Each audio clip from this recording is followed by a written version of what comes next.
Yes, YouTube, this is your boy TK20, the Caribbean Gamer. Once more, here to bring guys another Lords of the Fallen video. In this video guys, I will be showing you how I took down the Annihilator in just a handful of hits.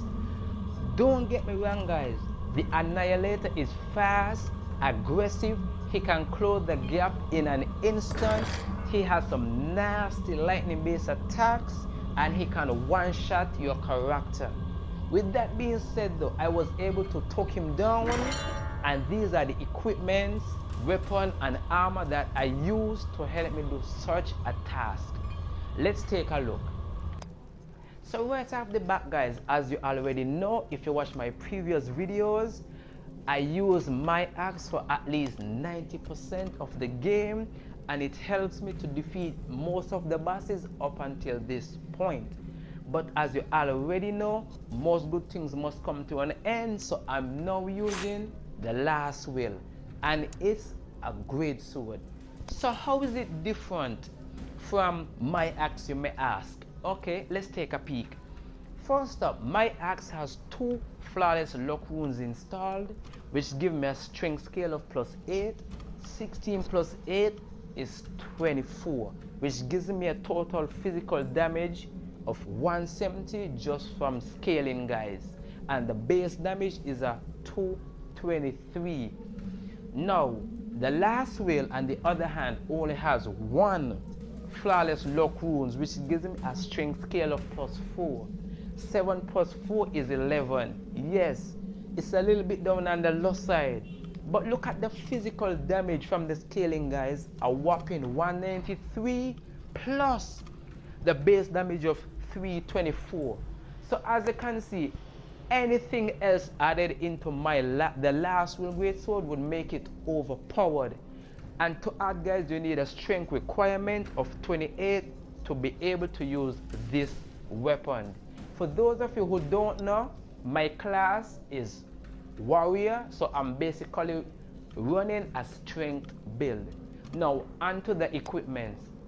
So first up guys, I'm using the medium armor because you need to be able to roll and dodge as quickly as possible. So I find that the medium armor is just best overall in terms of defense and weight wise. Seriously guys.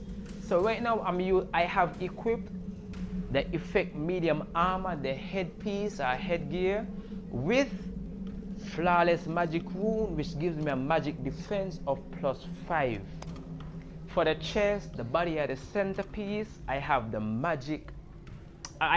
effect medium armor with a flawless magic rune installed, which gives me another +5 in the magic defense department. And as I said, you need magic defense because the Annihilator has serious lightning based attacks guys.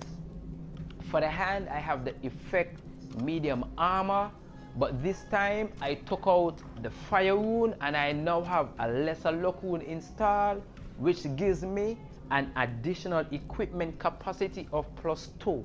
So my weight, once I had this installed guys, my weight went down quite a bit.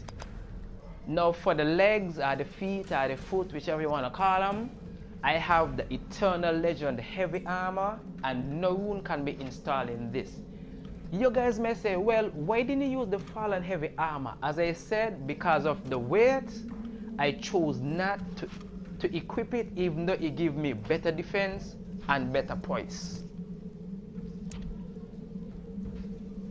And to add to all that, I'm using Rage at level 3.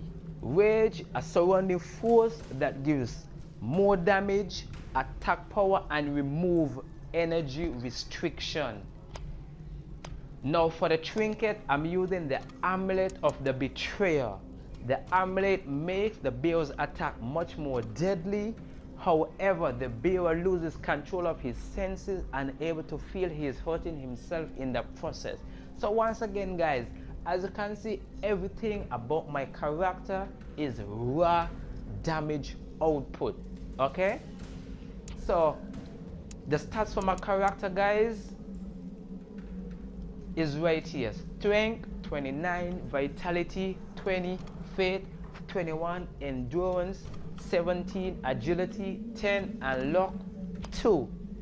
The last but not least and the most important thing, guys, is this right here, the lightning resistance shard.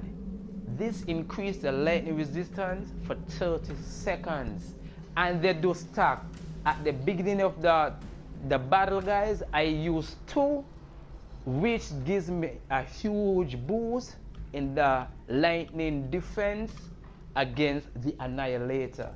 So yeah, all in all, guys, as you can see, that everything I have is nothing but total devastation against the Annihilator. And remember that you have to be two-handing your weapon to get the full effect from this build or the equipment that I'm using.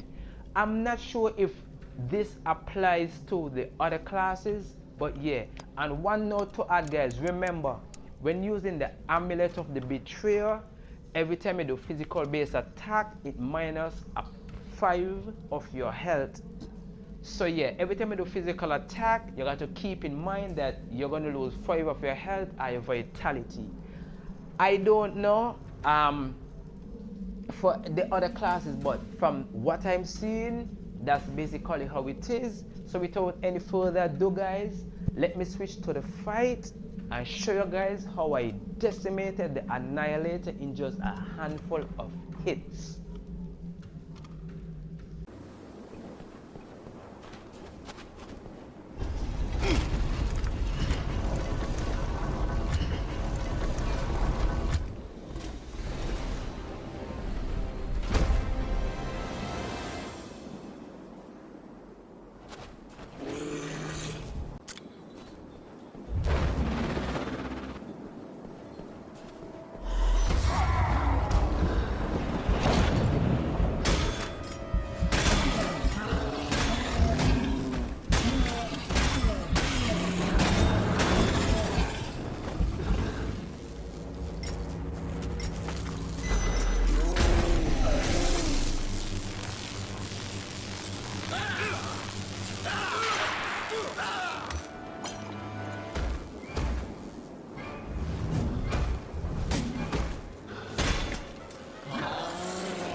There you have it, guys. The Annihilator didn't stand a blinking chance, guys. Once again, it's all because of the equipment and the armor that I use. But before I leave, I just want to give a holla to my boy K0 Wing and to my girl Shay. This is your boy TKF28, the Caribbean Gamer. Thank you, and be gone out to here. Peace.